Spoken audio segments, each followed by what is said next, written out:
Hey guys, what's up? My name is Taz, or Ryan Bird as my YouTube profile is probably going to say, because I'm frankly too lazy to change it.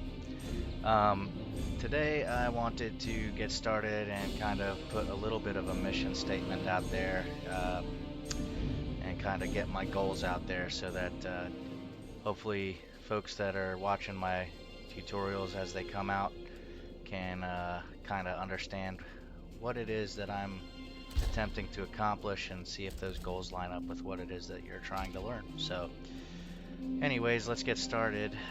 Some of the cool stuff that you can do with your own private servers is, and you can see this doesn't look very natural, I'm not a very good map maker, but you can put your own custom models in, or put models of shit that doesn't belong there in places that it doesn't belong. You can create your own NPCs and quest lines. Each one of these is an NPC that I've created, and basically, with a world like World of Warcraft, there's just, I mean, the scale is massive. There's more land and real estate out here with nothing in it than you can shake a stick at. And I think another huge problem, one that I'm trying to solve personally with my server and try to roll into production at some point, is there's no story. Like, you have to do so much research on the back end, like out of game, to figure out what the fuck is going on between expansions that, again, it's just, I don't know, it's not a very cohesive storyline. So I'm trying to fix that here, and my goal and my way to do that is going to end up being creating a quest line like this, right? And based off your class, you'll get sent to other ones, because I just don't want to put all the same gear with the same NPCs for the same quests, for the same quest rewards, right? So in order to promote travel and expansion and stuff like that, there's going to be a unique quest line for each class scattered throughout all of Azeroth, right? So we got Northrend, Kalimdor, Eastern Kingdoms. And this is another important point. We're using Azeroth Core 3.3.5. And I have NPC bots mod, the AH bot mod, and a couple of other minor add-ons like the voiceover pack and things of that nature. So first things first, difference between mods and add-ons. The mods actually have to be compiled in the source code. So there's a dozen tools out there that'll help you do that. There's a dozen walkthroughs. Shout out to Digital Scriptorium. He can really show you how to do that. I have yet to successfully compile my own version. This is actually a repack by, I think this was Hungarian Nerd, but I can't remember. Anyway, point being, to get into some of the more advanced stuff, such as wanting to make your own custom races and classes, you're gonna have a steep battle ahead of you. There's not a lot of documentation on that, and people hold that information close to their chests.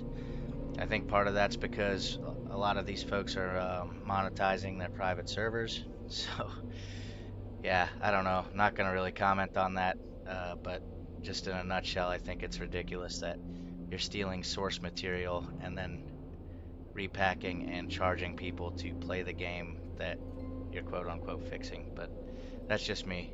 For me, anyways, this will be a labor of love.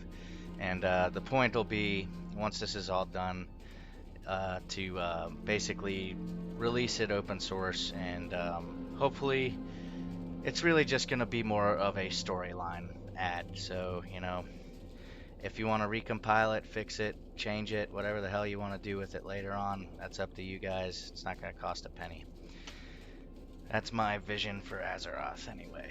So, some of the stuff that you can do is like with these models, right? So there's a couple of ways that you can go about spawning something.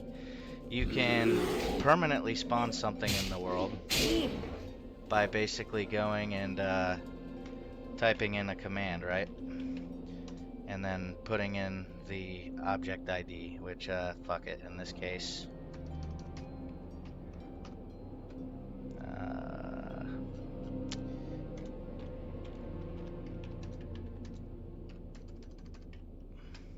there we go. It helps if you type the command in properly. So you can see we just put a long row of palisade down. And this will be here permanently because it was added as a command to the server to add this. I'm going to show you a different method of doing this that is temporary. And so here we go. To delete that object, we see the GUID there is 2135922. Got that from right here, right? And there we go. That shit cans it basically. So next step, temporary ads, right? Some of this stuff you can actually do some pretty neat shit, like say I want to place a tent somewhere for the sake of brevity, and you'll be able to tie other shit to this kind of thing too, like say you wanted to maybe make a campfire, right? And you want it to be basically temporary so that it's not there for the end of time. Well, if you go and you attach that model ID to a spell, you can basically make it so that every time that the server restarts, this thing goes away.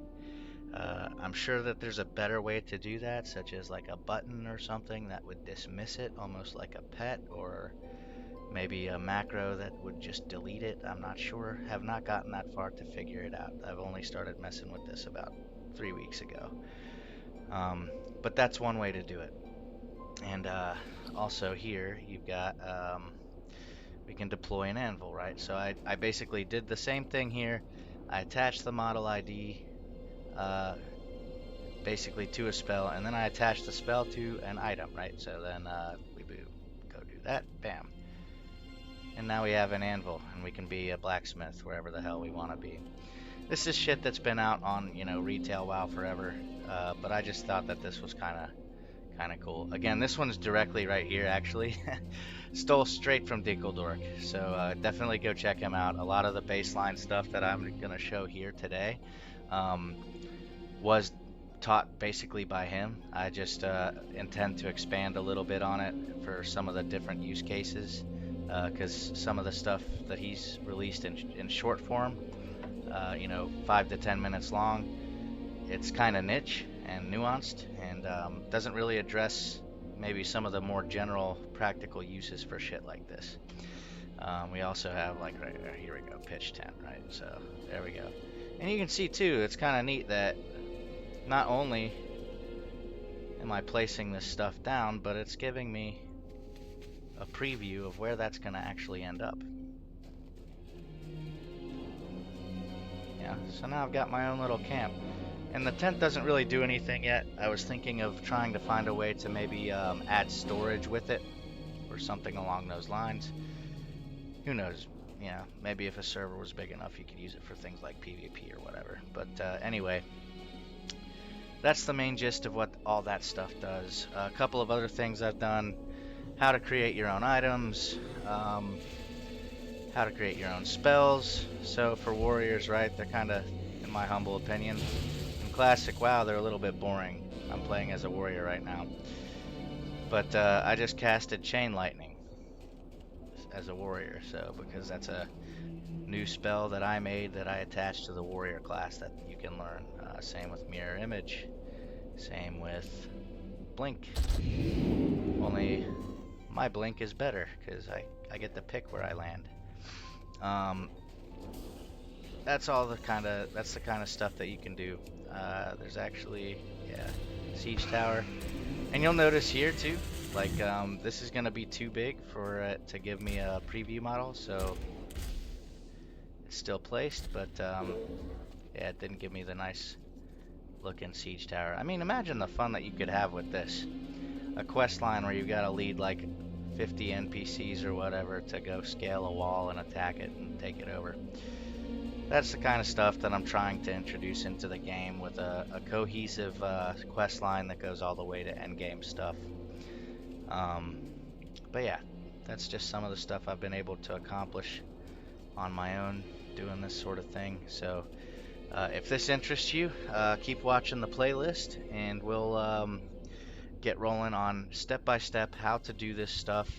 Uh, I will be citing my sources as I go, because I built a lot of this off of the framework that other people have done. So just off the top of my head, Hungarian Nerd, Digital Scriptorium, and Dinkeldork all played a huge part of this. So just wanted to say thanks to those fellas, and shout out if anybody can help me figure out how the fuck to compile a server with my particular hard drive layout. I'd be eternally grateful. All right, folks, that's all I got for you. I'm gonna cut it here, and we'll get to the next video later.